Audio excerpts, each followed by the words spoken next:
Hello students, in this video we will discuss multi-dimensional arrays.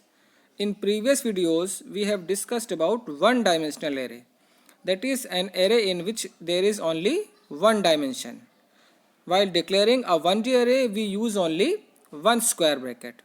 But while declaring multi-dimensional arrays we use more than one square brackets. So here are some types of multi-dimensional arrays. 2D array, 3D array, 4D array, etc. So a 2D array is nothing but a collection of one-dimensional arrays. That is, there will be two dimensions in this array. A 3D array is nothing but the collection of some two-dimensional arrays. There will be three dimensions. The same way a 4D array is the collection of some three-dimensional arrays. There will be four dimensions in this array. So here this is the example of a two-dimensional array, and you can see here that this is a collection of basically four one-dimensional arrays. Here there are four one-dimensional arrays: the array number 1, the array number 2, the array number 3, and the array number 4. So you can say this is a 2D array which itself is a collection of four one-dimensional arrays. So if I want to declare this array, how we can declare? So this is a collection of four-dimensional, four 1D arrays. So we will write like this: int a, and in first square bracket we will write the number of arrays. Say there are four 1D arrays, so we will write 4 here, and each 1D array has how many elements? 6 elements. So we will write 6 here. You can say it's a collection of four 1D arrays of size 6. What I am saying? It's a collection of four 1D arrays of size 6. So you can say a two-dimensional array is a collection of 1D arrays. So we will discuss this 2D array in detail. And this is the picture of a three-dimensional array. Here you can see it is a collection of some two-dimensional arrays. Like here there are four two-dimensional arrays. This is the first 2D array. This one is the second 2D array. This is the third 2D array, and this one is the fourth 2D array. So it is a collection of some two-dimensional arrays, you can say, and there are four two-dimensional arrays in these three dimensions. So if I want to declare this, I will write like int say a. So first I will write the number of two-dimensional arrays.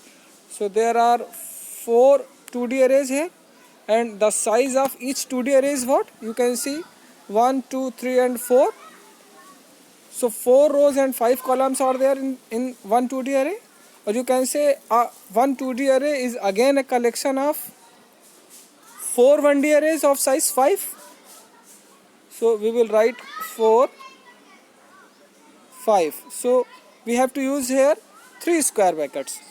First square bracket will tell the number of 2D arrays. This will tell in one 2D array how many 1D arrays are there, and this is the size of each 1D array.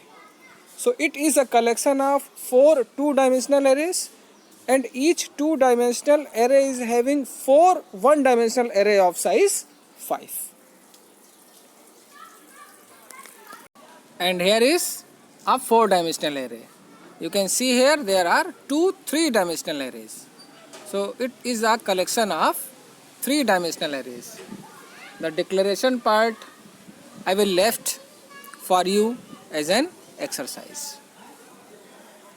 Now we will discuss 2D array in detail. So we have discussed so far that a 2D array is nothing but the collection of 1D arrays. But here you can see there is another way of viewing this 2D array, like in form of rows and columns. And you see here this 2D array has 4 rows and 6 columns. So we can view this 2D array in two ways, like one is the collection of 1D array and second is the collection of rows and columns. So here you can see that these rows and columns make a matrix. So you can say in this matrix there are 4 rows and 6 columns. But one thing we have to keep in mind, that the indexing of rows and columns start with 0 itself.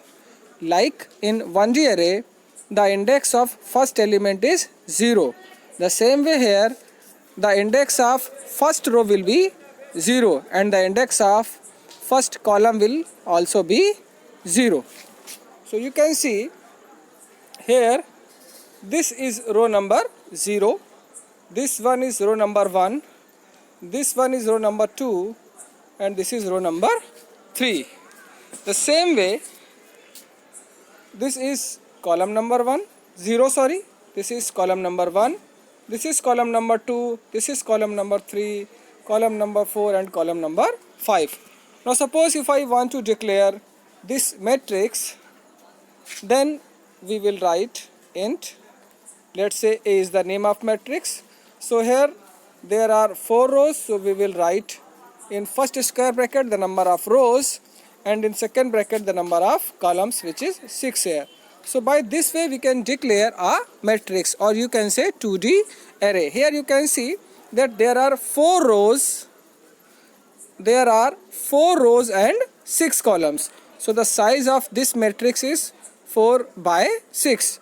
And another way of seeing this same 2D array is, it is a collection of 4 rows and in each rows there are 6 elements.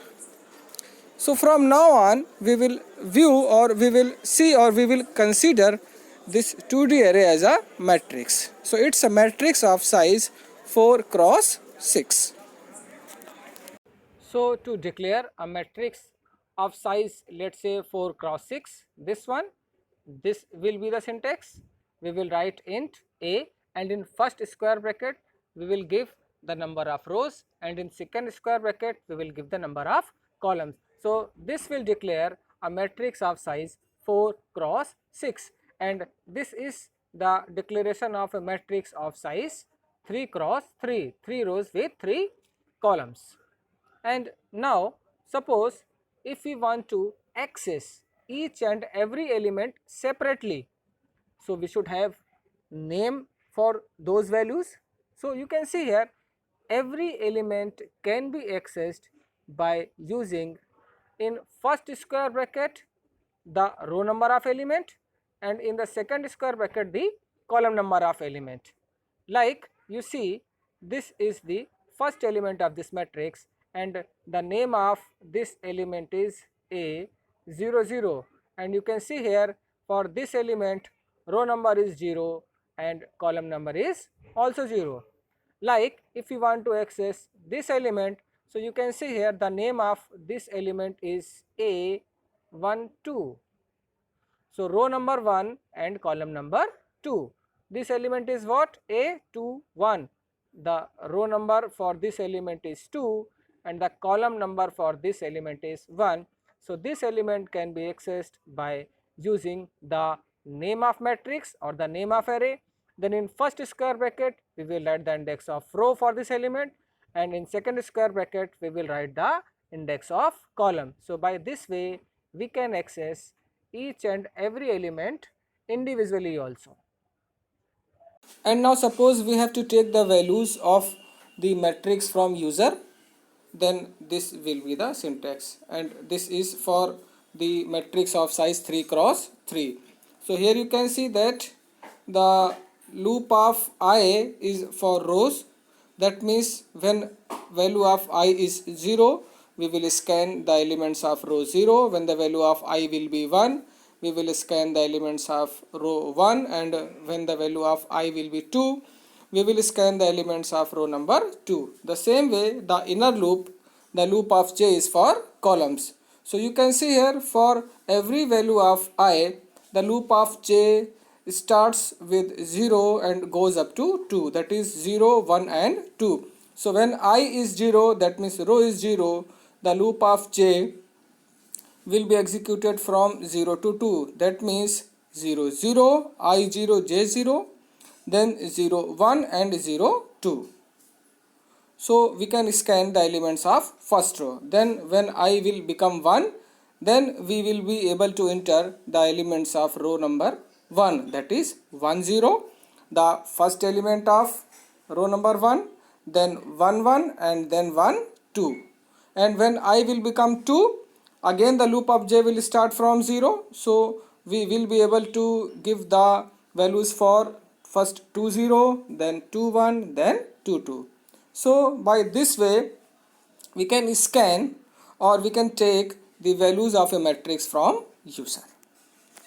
And the same way, if we want to print the values of elements of this matrix, we can use a printf statement inside this for loop.